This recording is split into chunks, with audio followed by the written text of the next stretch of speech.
నువ్వు నాకు కానరావే అని ఎవరి కంట్ల పడకుండా నేను వెళ్ళిపోతున్ననే.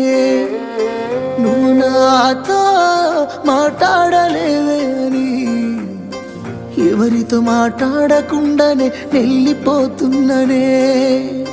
నువ్వు ఈ లోకంలో లేనలేవే అని నేను ఈ లోకాన్ని వదిలేసిపోతున్ననే. నువ్వు పువ్వులు అల్లుకొని పోతున్నవే అత్తగారింటికి, నే పువ్వులు జల్లుకొని పోతున్ననే కాలే కాటికి.